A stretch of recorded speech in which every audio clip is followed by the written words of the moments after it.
Let's talk about the R in the RAD life of Jesus, relationship priorities. How were you able to still prioritize God, even though you were raising a family and had successful careers? In everything that I do, I will do it to glorify God. And I found that by waking up in the morning and say, God, thank you for everything that you've done for me, and I'll do my best to glorify you today. I do that every day. And knowing that in the back of your hand that you're doing something to glorify God today, you probably don't want to mess up. Because who wants to disappoint God? So if you put that in your mind, behind your mind, I'm doing this to glorify God and I don't want to disappoint him, I better do my best.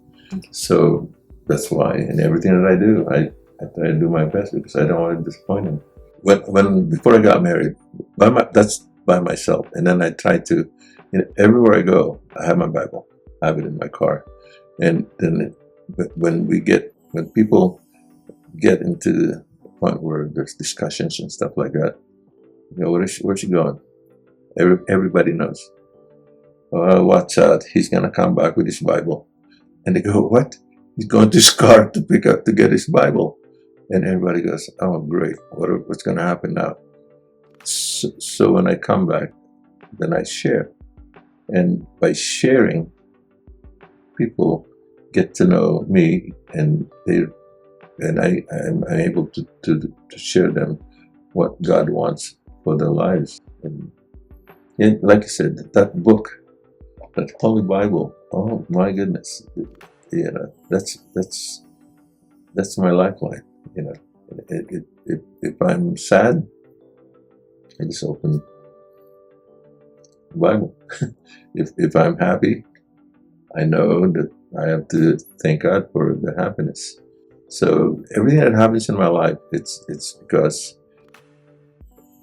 of my decisions, not God's decisions, because He only guides us. We have to make the decision ourselves.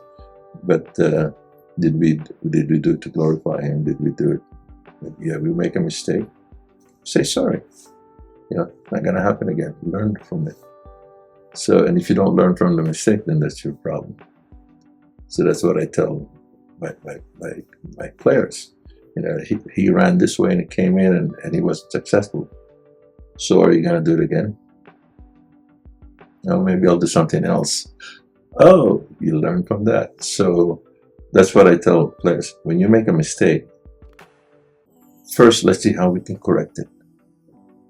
If we can correct it, then that's fine. But if there's nothing that we can do to correct that motion that you did or something that you said, then we just don't do it again. So because it's not needed. Getting upset at somebody, yelling at somebody, you have to do that. They go, oh, maybe not. Then why did you do it? Well, I got upset.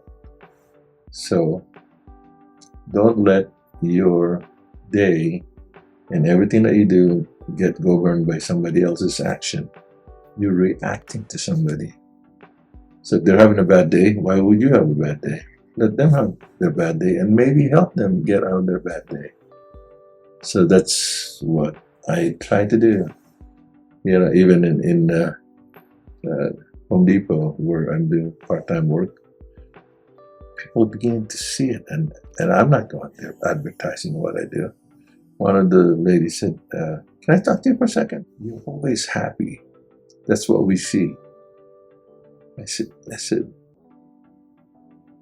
am I always, no, you're not always smiling, but we can see that you're always happy. And of course, when my mom and dad were still alive, I would call them and tell them to thank them for how they brought me up.